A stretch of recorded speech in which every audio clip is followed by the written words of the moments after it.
The Tale of Igor's Campaign is an anonymous epic poem written in the Old East Slavic language. The title is occasionally translated as the Song of Igor's Campaign, the Lay of Igor's Campaign, the Lay of the Host of Igor, and the Lay of the warfare waged by Igor. The poem gives an account of a failed raid of Igor Svyatoslavich against the Polovtsians of the Don River region. While some have disputed the authenticity of the poem, the current scholarly consensus is that the poem is authentic and dates to the medieval period. The Tale of Igor's Campaign was adapted by Alexander Borodin as an opera and became one of the great classics of Russian theatre. Entitled Prince Igor, it was first performed in 1890. Content: the story describes a failed raid made in year 1185 by Kniaz Igor Svyatoslavich, Prince of Novgorod-Seversk, on the Polovtsians tribe living in the southern part of the Don region. Other historical figures are mentioned, including Skald Boyan, the princes Vyacheslav of Polotsk, Jaroslav Osmomysl of Halych, and Vsevolod the Bykhnest of Suzdal. The author appeals to the warring princes and pleads for unity in the face of the constant threat from the Turkic East. The descriptions show coexistence, Christianity and ancient Slavic religion. Igor's wife Yaroslavna invokes natural forces from the walls of Putyval. Christian motifs are presented along with depersonalized pagan gods as among the artistic images. The tale has been compared to other national epics, including the Song of Roland and the Song of the Nibelungs. The book, however, differs from contemporary Western epics on account of its numerous and vivid descriptions of nature and the portrayal of the role which nature plays in human lives. Discovery and publication: the only manuscript of the tale, claimed to be dated to the 15th century, was discovered in 1795 in the library of a Spaso-Yaroslavsky monastery in Yaroslavl, where the first library and school in Russia had been established in the 12th century, but there is a controversy about its source. Monastery superior Joel sold the manuscript to a local landowner, Alexei Musin Pushkin, as a part of a collection of 10 texts. Alexei realized the value of the book and made a transcription for the Empress Catherine the Great in 1795 or 1796.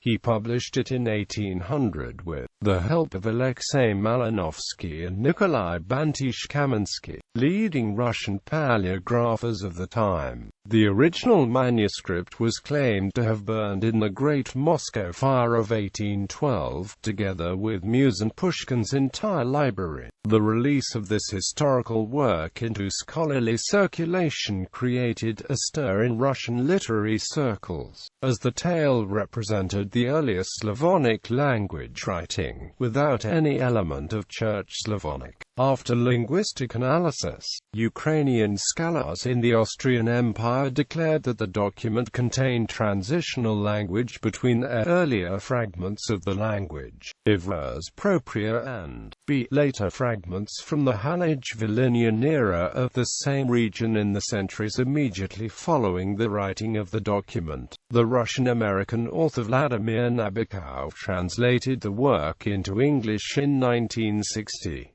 Other notable additions include the standard Soviet edition, prepared with an extended commentary by the academician Dmitry Likachov. Authenticity debate. According to the majority view, the poem is a composition of the late 12th century, perhaps composed orally and fixed in written form at some point during the 13th century. Some scholars consider the possibility that the poem in its current form is a national romanticist compilation and rearrangement of several authentic sources. The thesis of the poems being a complete forgery has been proposed in the past. past but is widely discredited. The poem's language has been demonstrated to be closer to authentic medieval East Slavic than practicable by a late 18th century forger. It was not until 1951 that scholars discovered ancient birch bark documents with content in this medieval language. One of the crucial points of the authenticity controversy is the relationship between the tale of Igor's campaign and Zadanchina, an unquestionably authentic poem, which was created in the 15th century to glorify Dmitry Donskoy's victory over Mamai in the Battle of Kulikovo, and is preserved in 6 medieval copies. There are almost identical passages in both texts where only the personal names are different. The traditional point of view considers Zadanchina to be a late imitation, with Slavozit's pattern. The forgery version claims the reverse, that Igor's tale was written using Zadanchina as a source. Recently, Roman Jakobson's and Andrei Zelezniak's analyses show that the passages of Zadanchina with counterparts in Slavo differ from the rest of the text by a number of linguistic parameters, whereas this is not so for Igor's tale. This fact is taken as evidence of Slavo being the original with respect to Zadanchina. Zelezniak also points out that the passages in Zadanchina which parallel those in the Igor's tale but differ from it can only be explained if Slavo was the source for Zadanchina, but not vice versa. Proponents of the forgery thesis give sometimes contradictory arguments. Some authors see numerous Gallicisms in the text, while others see Germanisms, yet others Bohemisms. Zimin is certain that the author could only be Oil Bykovsky, while Keenan is equally sure that only Joseph Dabrowski could be the falsifier. Current dialectology upholds Pskov and Polotsk as the 2 cities where the tale was most likely written. Numerous persons have been proposed as its authors, including Prince Igor and his brothers. Other authors consider the epic to have emerged in southern Rus, with many elements corresponding to modern Ukrainian language. Early reactions. After the only manuscript copy of the tale was destroyed in the Napoleonic invasion of 1812, questions about its authenticity were raised, mostly because of its language. Suspicion was also fueled by contemporary fabrications. Today, majority opinion accepts the authenticity of the text, based on the similarity of its language and imagery with those of other texts discovered after the tale. Proposed as forgers were Alexei Muzin Pushkin, or the Russian manuscript forgers Anton Bardan and Alexander Sulokardzev. Joseph Sienkovsky, a journalist and Orientalist, was one of the notable early proponents of the falsification theory.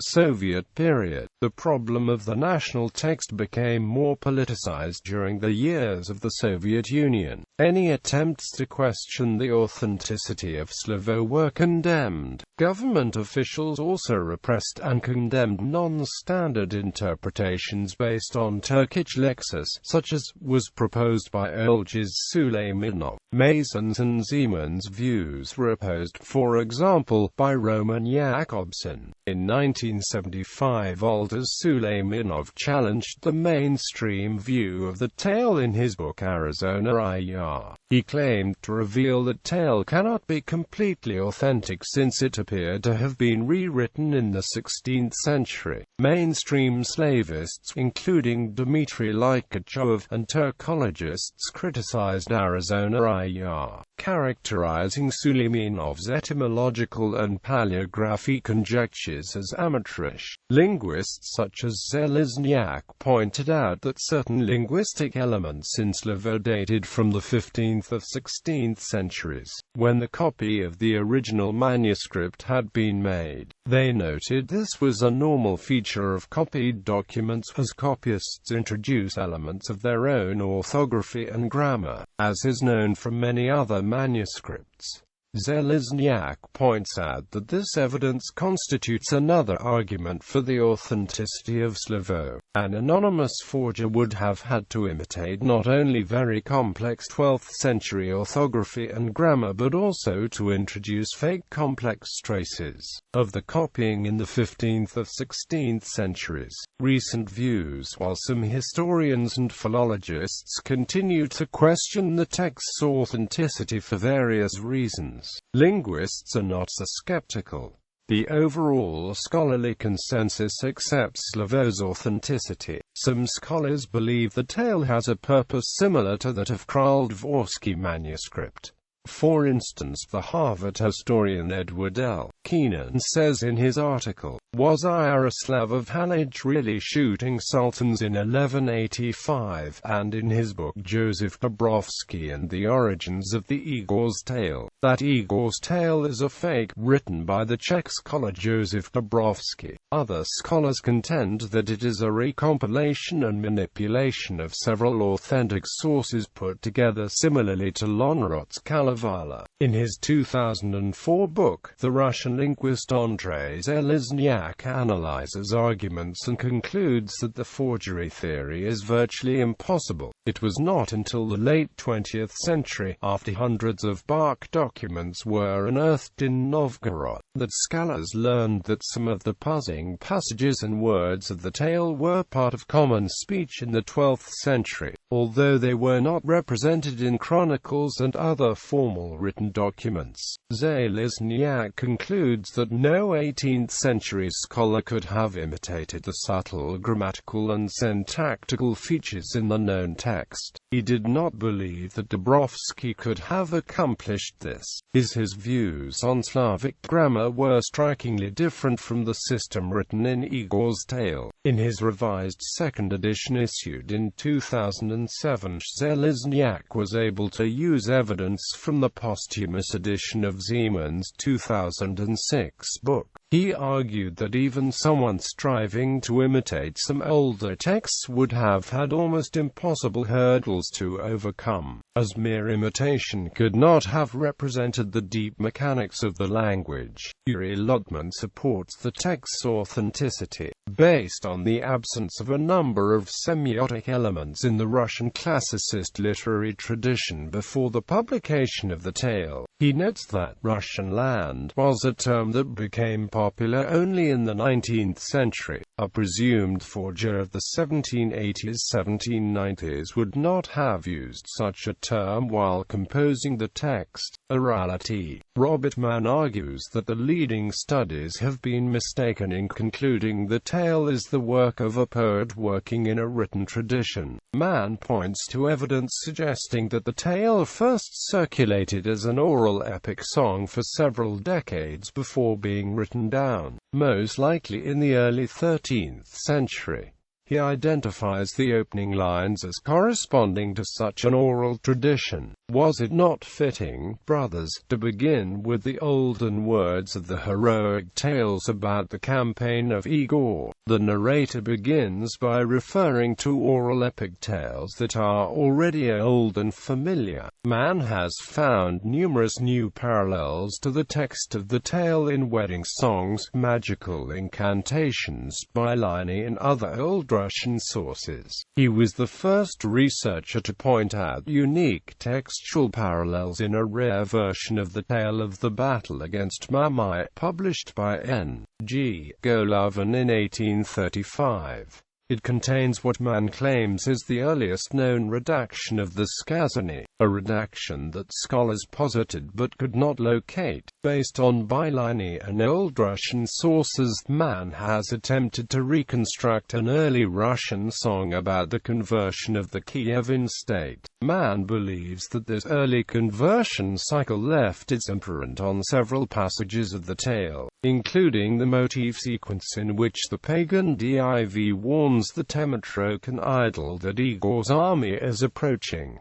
Editions and translations. Alexei Musin Pushkin, Alexei Malinovsky and Nikolai Bantish-Kamensky. 12. Moscow in senatorial typography. Mansvetas Riedl Sozat Igor Hajarat Arol Palagzokelin. Leonard A. Magnus, The Tale of the Armament of Igor. Edward Sivers, Das Igorlied. Karl Heinrich Meyer, Das Igorlied.